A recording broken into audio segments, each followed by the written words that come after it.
और मैं उम्मीद है पूरी फैमिली अच्छी होगी, अपना और अपनों का ख्याल रख रही होगी। लास्ट फ्राइडे यानी 13 जून से अचानक फिर से एक दुनिया में दो देशों की वजह से जंग की सुगबुगाहट शुरू हो गई।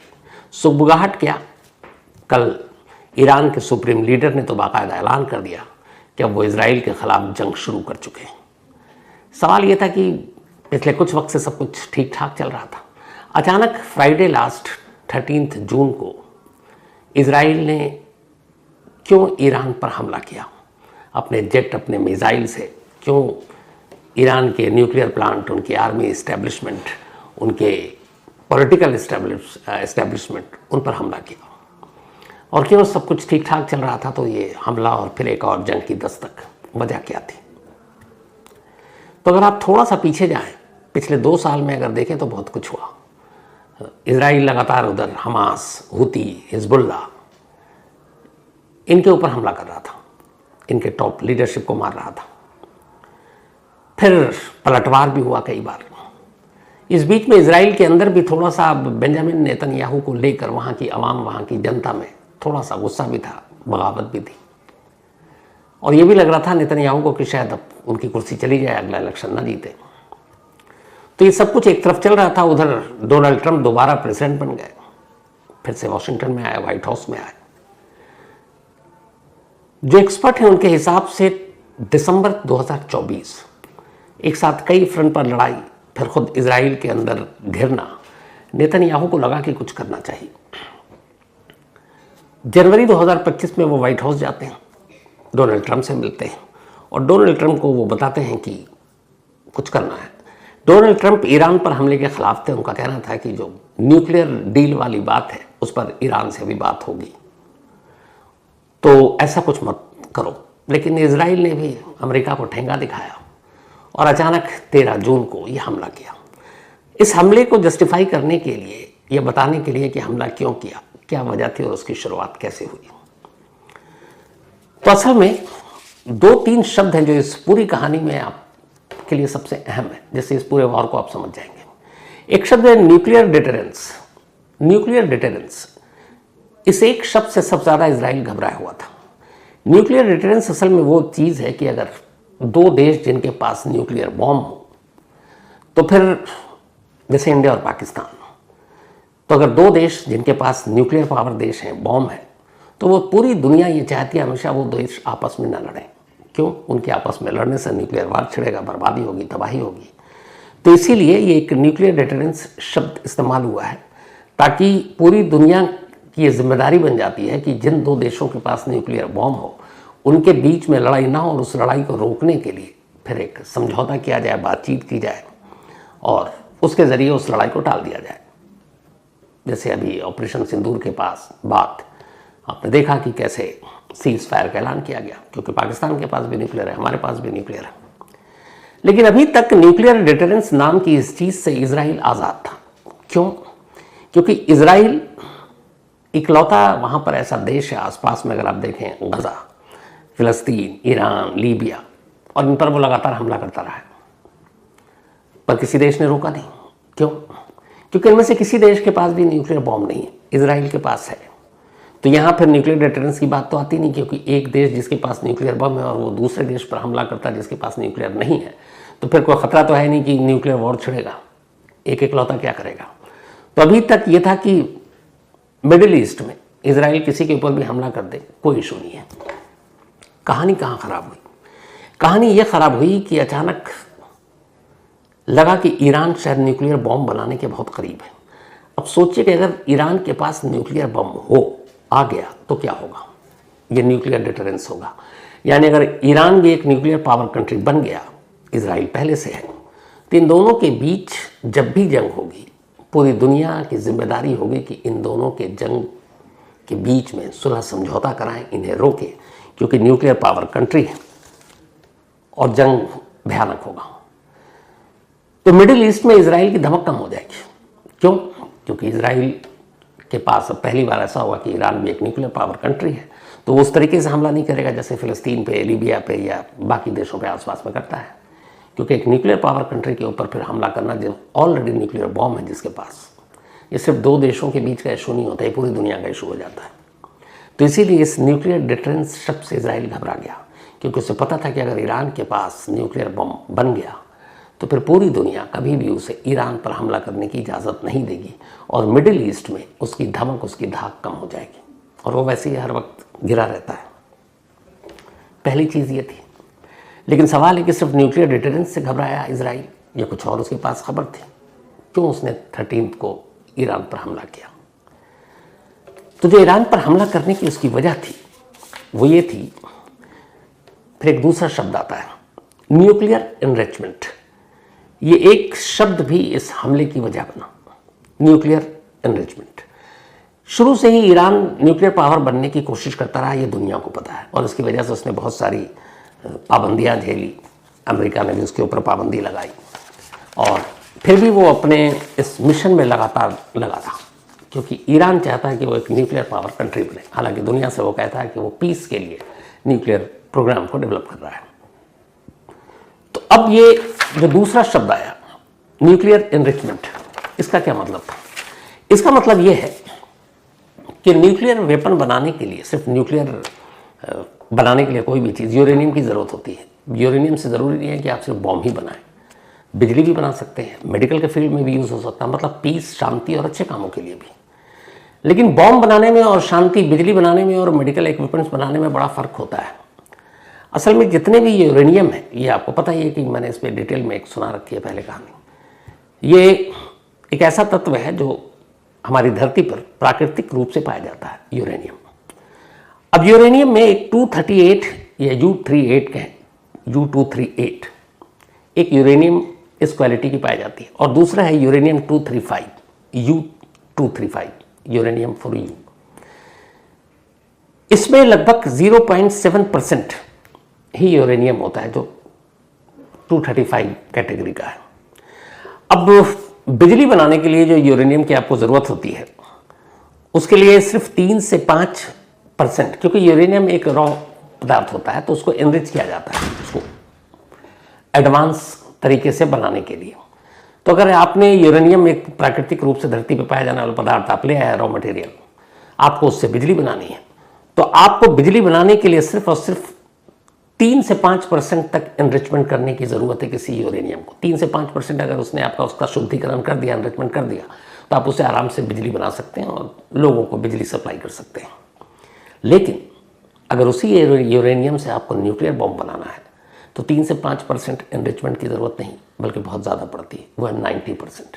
मतलब 90% उस यूरेनियम को शुद्ध करना है, जिसको 3 से 5% में आप बिजली बना सकते हो, लेकिन बॉम्ब बनाने के लिए चाहिए 90%।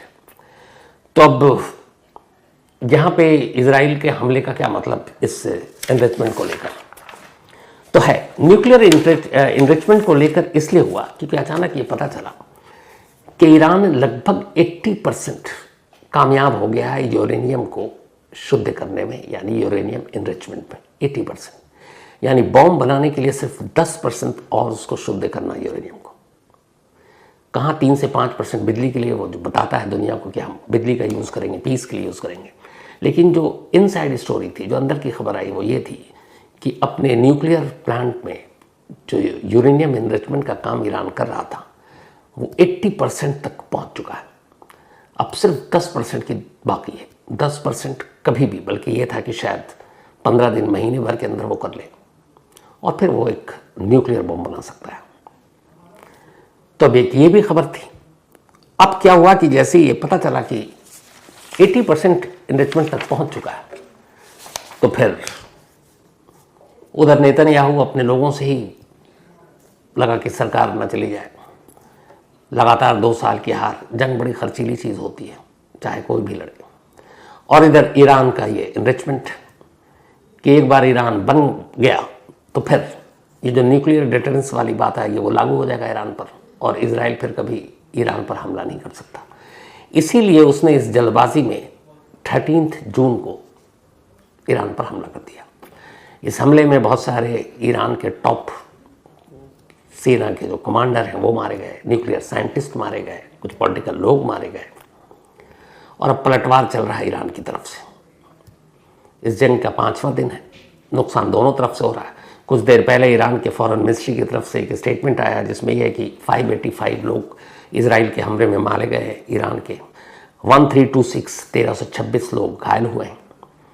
लेकिन जो इंटरनेशनल रिपोर्ट है वो ये है कि जो ईरान के इस यूरेनियम या न्यूक्लियर प्लांट है उनको नुकसान नहीं हुआ, क्योंकि वो ज़मीन के इतने अंदर हैं कि खुद एटॉमिक एनर्जी के जितने एक्सपर्ट हैं उनका भी मानना है कि वहाँ तक जाकर तबाही करना बड़ा मुश्किल है। और ईरान को भी पता है कि ऐसा हो सकता है फ्यूचर में, तो उसने बहुत गहराई में अपने ये सारे प्लांट बना रखे हैं और 80% यूरेनियम एनरिचमेंट तक वो पहुँच चुका है, 10% बाकी है। अब इस जंग, तो क्यों ये जंग हुई है और क्यों शुरू हुई ये आपको बता दिया, इसकी वजह ये थी। अब सवाल ये है कि क्या होगा इसमें, अमेरिका कूदेगा तो क्या होगा? क्या ईरान की तरफ से फिर चीन और रूस जो चूँकि दोनों साथ हैं, दोस्त हैं, वो आएंगे? क्या पाकिस्तान एक इकलौता मुस्लिम कंट्री पाकिस्तान है जिसके पास न्यूक्लियर है, लेकिन दूसरे देश के लिए पाकिस्तान न्यूक्लियर देगा ऐसी हिम्मत तो उसकी होगी नहीं। तो फिर जंग में क्या होगा?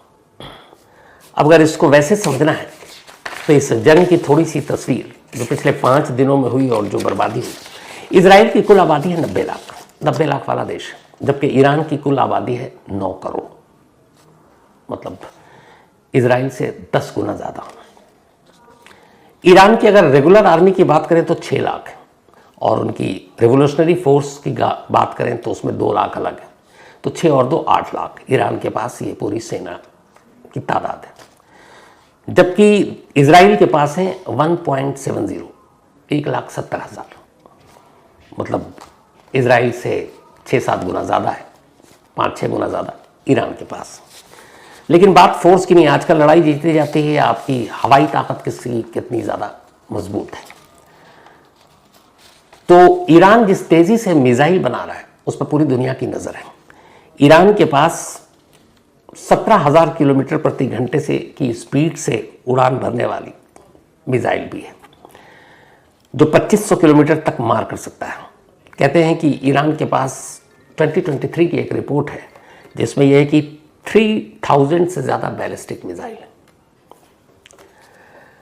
अब 3000 से ज़्यादा बैलिस्टिक मिसाइल हैं और लगातार पड़ रही है, 100 मिसाइल दाग सकता है, ये एक रिपोर्ट है।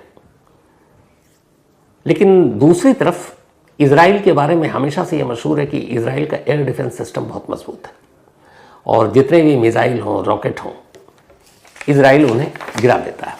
एक आयरन डोम का नाम आप लोगों ने सुना होगा बार बार। असल में इजराइल के पास 3 तरह के एयर डिफेंस सिस्टम हैं जो इंटरसेप्ट करते हैं दुश्मनों के मिसाइल को या फिर रॉकेट को और उन्हें हवा में ही मार गिरा देते हैं।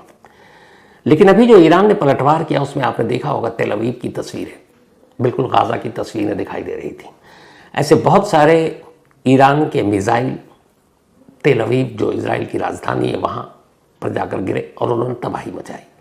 तो यहीं से ये सवाल उठा कि क्या इजराइल का एयर डिफेंस सिस्टम नाकाम हो गया या वजह कुछ और है। तो मैंने शुरू में कहा कि हर जंग में खर्चा बहुत होता है। असल में 3 तरह के ऐसे एयर डिफेंस सिस्टम हैं जो दुश्मनों के मिसाइल या रॉकेट या ड्रोन को मार के गिरा सकते हैं। इनमें से पहला है ड्रोन को गिराना। अभी इंडिया पाकिस्तान के बीच में आपने देखा होगा बहुत सारे ड्रोन हमारी तरफ से गए, बहुत सारे ड्रोन उनकी तरफ से आए जिन्हें हमने गिराया। लेकिन ड्रोन की प्रॉब्लम है, ड्रोन की प्रॉब्लम यह है कि ज़्यादा दूरी पर अगर ड्रोन को भेजना है तो उसमें वक्त बहुत लगता है क्योंकि ड्रोन की स्पीड कम होती है। अब ईरान और इजराइल का जो बॉर्डर है, जो सीमा लगती है, वो आसपास में ऐसे नहीं है जैसे हम और पाकिस्तान है। 2000 किलोमीटर का फासला है ईरान में और इजराइल की सरहद में, और जो सबसे नियरेस्ट उनका जो बॉर्डर लगता है वो 1000 किलोमीटर। बीच में और 1-2 देश आते हैं, तब पार करके इजराइल है या इधर ईरान है। तो अब दूरी 2000 किलोमीटर है और नियरेस्ट 1000 किलोमीटर का बॉर्डर लगता है। अब अगर किसी एक ड्रोन को ईरान इजराइल भेजे या इजराइल ईरान भेजे तो आराम से उसमें आप मान के चलिए कि 1-1.5 घंटा तो लगेगा ही। अब 1-1.5 घंटा काफ़ी वक्त होता है उसको पता करके और उसको मार गिराने के लिए। तो ड्रोन का ये जो टाइमिंग है, स्लो रफ्तार, इसकी वजह से दूर वाले देशों में या बहुत दूर ड्रोन से अटैक करना सक्सेसफुल नहीं होता। तो ड्रोन को हटा दीजिए। अब एयर डिफेंस सिस्टम अच्छा होना चाहिए ताकि दुश्मन के मिसाइल को आप इंटरसेप्ट कर सकें। अब इजराइल के पास 3 तरह के एयर डिफेंस सिस्टम है। पहला आयरन डोम, आपने हमेशा नाम सुना होगा। हवा में ही मार गिराता है दुश्मन के रॉकेट को या फिर मिसाइल को। पर आयरन डोम के साथ एक दिक्कत है, आयरन डोम किसी भी दुश्मन के, आयरन डोम जो है वो मिसाइल को मैक्सिमम 10 किलोमीटर ऊंचाई पर जाकर मार सकता है, ज़मीन से हवा में आसमान में 10 किलोमीटर, और जो दूरी है 70 किलोमीटर। यानी अगर कहीं 70 किलोमीटर से कोई मिसाइल छोड़ा गया और उसकी हाइट है 10 किलोमीटर, तो आयरन डोम जी है वो भी अपना मिसाइल से उसको निशाना बनाकर हवा में मार सकता है। लेकिन बंदिश ये है कि मैक्सिमम 10 किलोमीटर हाइट होनी चाहिए और दूरी मैक्सिमम 70 किलोमीटर होनी चाहिए, मतलब 70 किलोमीटर के दायरे में। अब अगर मान लीजिए 15 किलोमीटर की ऊंचाई पर है और 100 किलोमीटर की दूरी पर है, तो आयरन डोम काम नहीं करेगा, फेल है। फिर क्या है उनके पास, इजराइल के पास फिर भी दूसरा सिस्टम है। दूसरा सिस्टम है डेविड स्लिंग। ये एक आयरन डोम से कहीं ज़्यादा बेहतर है। डेविड स्लिंग की खासियत यह है कि हवा में ऊंचाई पर 15 किलोमीटर की ऊंचाई तक दुश्मन के किसी भी मिसाइल रॉकेट को मार सकता है, और दूरी इसकी जो है 300 किलोमीटर है। यानी अगर 300 किलोमीटर की दूरी से कोई मिसाइल दागता है इजराइल पर, तो ये 15 किलोमीटर ऊंचाई पर जाकर 300 किलोमीटर दूर जाकर उस मिसाइल को वहीं मार सकता है। ये डेविड स्लिंग की खासियत है। अब मान लीजिए इससे भी ज़्यादा दूर से निशाना बनाया गया, जैसे ईरान तो 2000 किलोमीटर दूर बैठा हुआ है, तो इनके पास एक तीसरा है जो सबसे बेस्ट है डिफेंस सिस्टम इजराइल के पास, वो है एरो सिस्टम। एरो सिस्टम की खासियत यह है कि ऊंचाई 100 किलोमीटर। ये देखिए कि आयरन डोम 10 किलोमीटर मैक्सिमम ऊंचाई पर, डेविड स्लिंग 15 किलोमीटर, लेकिन जो एरो सिस्टम है ये आसमान में ऊंचाई पर ज़मीन से 100 किलोमीटर ऊंचा उड़कर दुश्मन के किसी भी मिसाइल को मार सकता है। अब 100 किलोमीटर मतलब ये हुआ कि ये माना जाता है कि 100 किलोमीटर के ऊपर फिर धरती के एरिया में नहीं आता, वो स्पेस हो जाता अंतरिक्ष, तो अंतरिक्ष तक जाकर मार कर सकता है एरो सिस्टम। और दूरी 2400 किलोमीटर। यानी अगर 2400 किलोमीटर दूर से कोई देश इजराइल को निशाना बनाता है किसी मिसाइल से और उसकी हाइट होती है 100 किलोमीटर ऊपर, तो ये एरो सिस्टम उसको मार गिराएगा हवा में। ये इसकी खासियत है। तो सवाल ये है कि जब आयरन डोम था इजराइल के पास, डेविड स्लिंग, इसके अलावा एरो सिस्टम, तो फिर ईरान के इतने सारे मिसाइल तेल अवीव पर जाकर क्यों गिरे, जिसकी तस्वीरें हर जगह देखने को मिल रही। तो मैंने फिर शुरू में आपसे कहा था, पैसा, जंग बहुत खर्चीला होता है।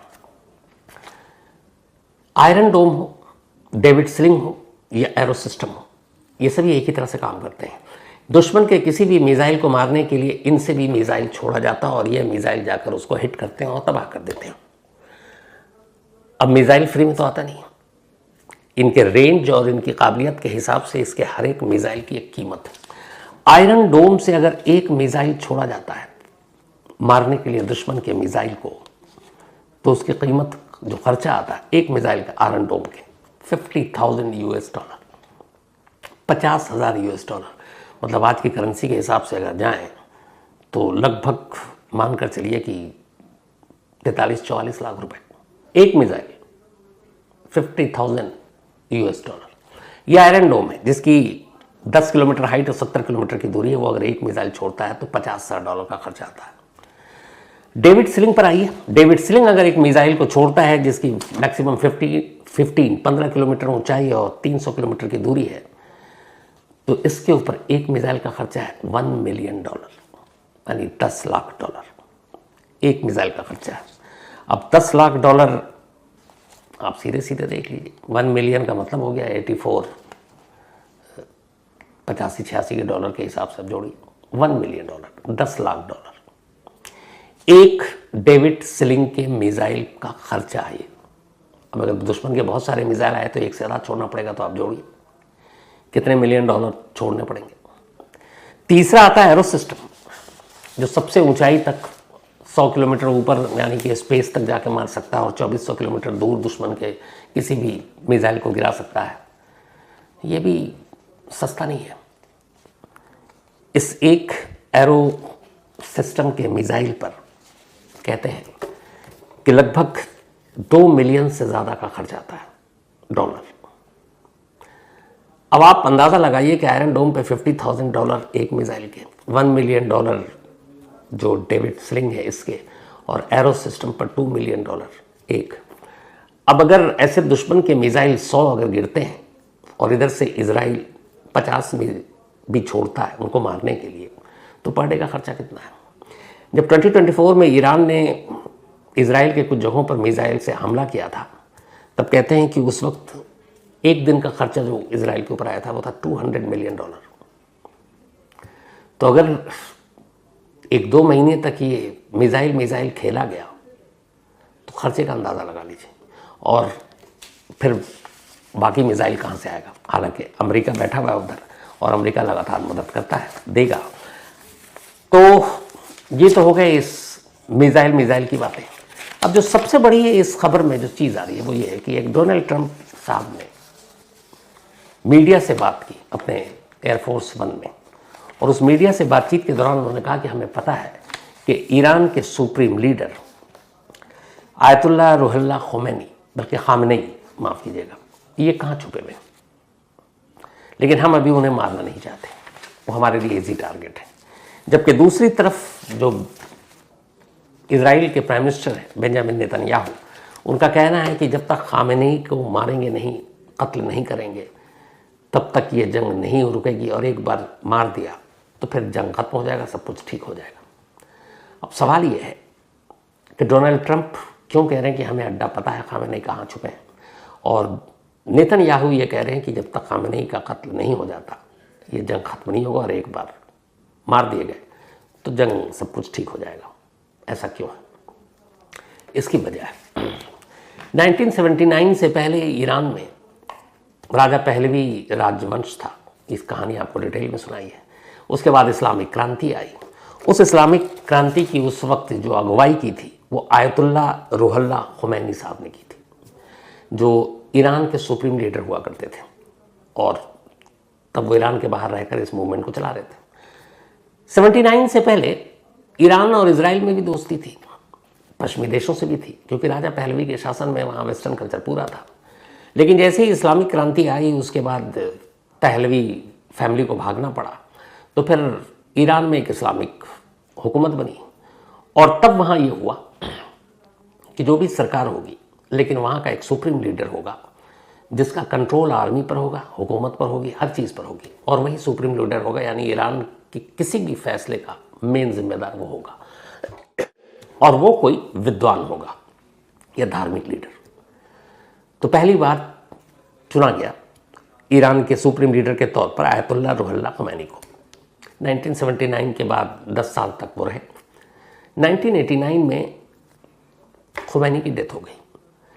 इसके बाद अब उनके सबसे भरोसेमंद जो सिपाही थे उनके साथ उस वक्त, और जो इस क्रांति के दौरान लड़ाई लड़ी थी, वो थे आयतुल्लाह खामेनी, खोमेनी के सबसे करीबी सिपहसालार।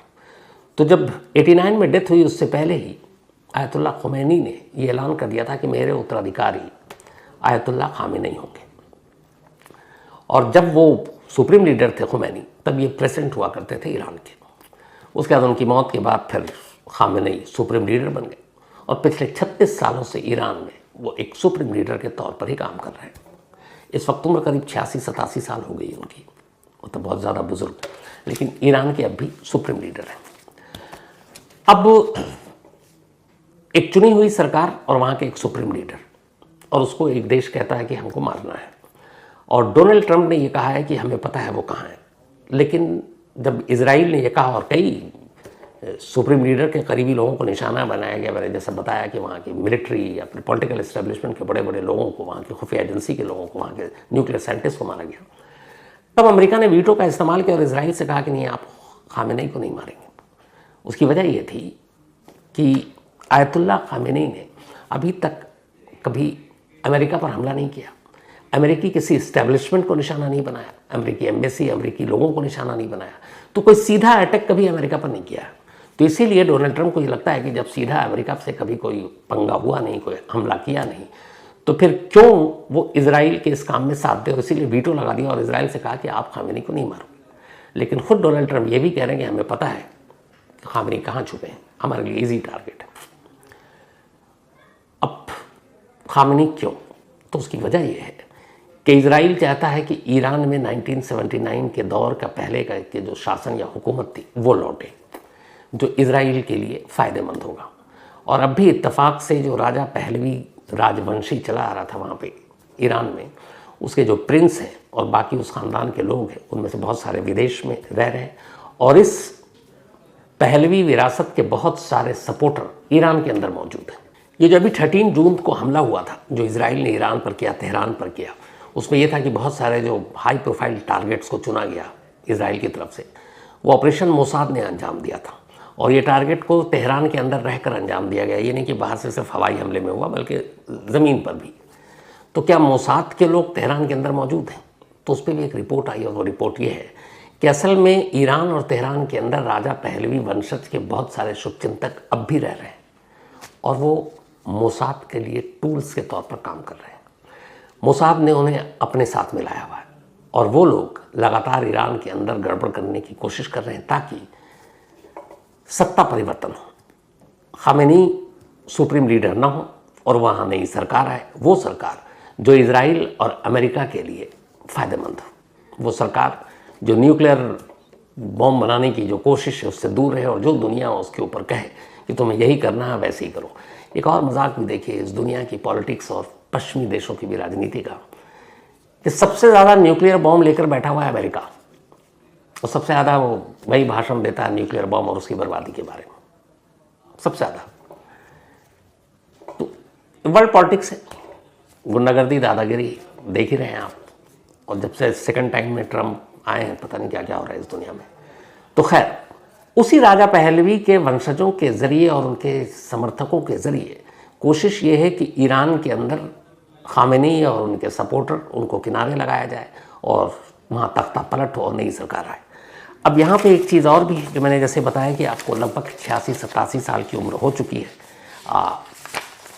आयतुल्लाह खामेनी की। तो क्या वहाँ तख्ता पलट संभव है? तो आयतुल्लाह खामेनी वो शख्स हैं जिनका सिर्फ ईरान के अंदर नहीं बल्कि पूरी दुनिया में जहाँ जहाँ शियाओं की मेजॉरिटी है, वो सब उनको सबसे बड़ा मतलब उनके लिए एक रिलीजियस गुरु है और उनकी फ़ैन फॉलोइंग बहुत है और ईरान में मानने वाले भी बहुत हैं। तो यहाँ उल्टा है कि अगर खामेनी पर हमला होता है तो फिर बात कहीं बढ़ न जाए। दूसरी तरफ ये भी है कि बहुत सारे मुस्लिम देश जब इजराइल ने हमला किया तो खुलकर सामने नहीं आए, बल्कि कुछ लोग तो इजराइल की ही सपोर्ट कर रहे हैं। ये भी मीडिया में खबरें आ रही हैं। तो इसकी वजह क्या है? इसकी वजह ये है कि अगर आप मिडिल ईस्ट की ही बात करें तो ज़्यादातर जो देश है उन देशों पर अमेरिका का कंट्रोल है, इंक्लूडिंग सऊदी अरबिया।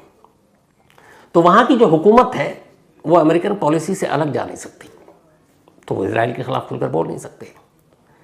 लेकिन वहाँ की जो जनता है, जो लोग हैं, आवाम है, वो खुलकर ईरान के साथ है। तो यहाँ टकराव अपनी ही सरकार और जनता के बीच में। अब उन सरकार की प्रॉब्लम ये है कि जहाँ राजशाही, उनकी भी प्रॉब्लम ये है, जैसे सऊदी अरब, कि अमेरिका के चक्कर में कब तक मुंह बंद रखेंगे और कहीं लीबिया और बाकी जैसे जो देश में हाल हुआ तख्ता पलट का वो भी ना हो जाए। तो एक ये भी चल रहा है। अब ये भी है कि खामेनी अगर ना हो तो उसके बाद क्या? तो ईरान में एक सुगबुगाहट ये भी है कि आयतुल्लाह खामेनी के बाद उनके बेटे को अगला सुप्रीम लीडर बनाने की तैयारी चल रही है और बहुत मुमकिन है कि शायद ऐसा हो जाए। और उनके बेटे का नाम है मुस्तफा खामेनी। तो मुस्तफा खामेनी शायद खामेनी के बाद अगले वहाँ के जो है सुप्रीम लीडर होंगे। ईरान में ख़ासतौर पर तेहरान की मस्जिद में एक लाल झंडा फहराने का मतलब होता है कि जंग का ऐलान। अब ये क्यों है? तो मैं देख रहा था कई जगह पर, ईरान असल में वो देश है, बड़ा ये मतलब मुझे भी हैरानी हुई थी ये पढ़कर, लेकिन वो देश है जो पहले अपने देश को रखता है और बाद में अपने धर्म को। अगर उसे लगता है कि ईरान पर किसी ने हमला किया तो अपनी सरकार, चाहे वो सुप्रीम लीडर हो, सीधे सीधे यही कहता है बदला, और उस बदले की निशानी है वो लाल झंडा। और शायद यही वजह है कि मंगलवार को आयतुल्लाह खामेनी ने ऐलान किया कि जो इजराइल ने शुरू किया, अब ये हमला नहीं, ये जंग है और अब ये जंग चलेगी। तो अगर बाकी के देश नहीं आते हैं, बीच बचाव नहीं होता है, तो शायद ये जंग बढ़ती जाएगी और ईरान के लोग बदले की बात भी कर रहे हैं। तो अब आगे क्या होता है पता नहीं, लेकिन जो भी होता है, ये जंग, ये लड़ाई हमेशा इसका अंजाम बहुत बुरा होता है, क्योंकि मरते बेचारे आम लोग हैं और हुकूमत अपनी अपनी रोटियां सेकती है। चाहे उधर बेंजामिन नेतन्याहू को ले, जिनकी अपनी शायद कुर्सी खतरे में है, तो पूरे लोगों का ध्यान उन्होंने ईरान की तरफ डाल दिया। चाहे आप ईरान में ले लें कि वहाँ के लोग तेहरान से निकलने की कोशिश कर रहे हैं, क्योंकि एक तरफ ऐलान किया गया, डोनाल्ड ट्रंप ने ही किया है कि तेहरान खाली कर दो, उधर ईरान ने कहा कि तेल अवीव खाली कर दो। तो यही सब दीदर भप्पियाँ धमकियाँ सब चल रही है, लेकिन क्या अंजाम होगा पता नहीं। फिलहाल आज की कहानी में इतना ही, लेकिन ख़त्म करूँ उससे पहले वही अपना सिलसिला। आज रिंकल